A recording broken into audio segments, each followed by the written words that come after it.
2022 मायथाइनि दिनै अक्ट'बर मास 16 थारिख दिनै रबिबार बाराय बेलासि समब्लाबो दिनै आङो रायजो राजा आइ आफामोन नोंथांमोननि गेजेराव फंनैसो बाथ्रा बुंनो सानदों आङो जथाय रेंगुदामसा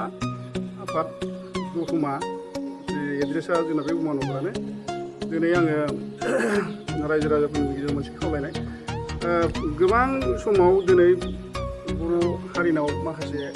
मेथाइ फुराना मेथाइफोर दंमोन दा मेथाइफोरखौ जोङो बे मिउजिकफोरखौ दा मोननो थांला दा बेनि थाखायनो आङो मोनसे थांखि लादों आङो माखासे नाजाफोर लानानै दिनैहाय आं बेखेवनो सानो दा बेनि गेजेराव फंनैसो बाथ्रा बुंनो सानदों नैबे रामेश्वर गुमै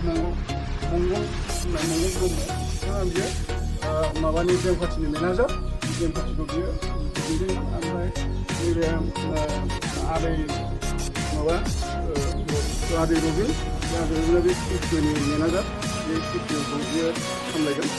ओमफ्राय नैबेहा सिफुंनि मेनेजार बियो आगोलाव एक्स'मोन बबाफोरनि खुलुमनाय सिफुंनि मेनेजार जागोन ओमफ्राय खेलाफ्राव नैबेफोर थाबाय ओमफ्राय बेंक पार्टिनि बेफोर थाबाय आरो ओमफ्राय सासे दंमोन आंहा बाथौ होननाय माबानि बिष्णुरिनि बियो सेरजानि बे मेनेजार जागोन दा बिदिनो आङो मोनसे फुराना बावलांनाय मेथाइफोरखौ दिनैहाय गोमालांनो नागिरनायलाय दा बेनिखायनो आङो मोनसे गोसोखांदों बयनिबो मोजांनि थाखाय दा हाबायाव दामनो हागोन बेखौ ओमफ्राय हाबायाव दामनायजों लोगोसे आङो मा फांसन जानो हानायसिम आरो बेजों लोगोसे हारिमुनि मेथाइ बायदि बिथिंफोरखौ आङो बे हगारसिगोन आं बेखौनो दिनैनि दिनाव 2022 मायथाइ दिनै अक्ट'बरनि दिनै 16 थारिख रबिबार बेलासि समब्लाबो आङो दिनै बेखौ बेखेवनानै होनाय जाबाय दा नोंथांमोनहा माब्लाबा सोरनोबा हाबा एबा फांसन बा बबेबा गेम खेला गेलेनायफ्राव बा बबेबा हारिमुनि मेथाइ नांगौब्ला मिउजिकफोर नांगौब्ला लेंहरनो हागोन दा बेखौ लानानै आङो बेखौ दिनै बेखेवनानै होनाय जाबाय गोजोन्थों जय बर' हारिनि जय बर' हारिनि जय दे हारसिंनिफ्राय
भिडिअखौ स्क्रिनावनो दोनथ'नाय जासिगोन दा भिडिअखौ मोजां मोनदोंबा लाइक खालामदो आरो शेयार खालामना होदो लोगोसे साबस्क्राइब खालामना होदो आरो जोंखौबो जाहाथे सापर्ट होयो रायजो राजा नोंथांमोनहा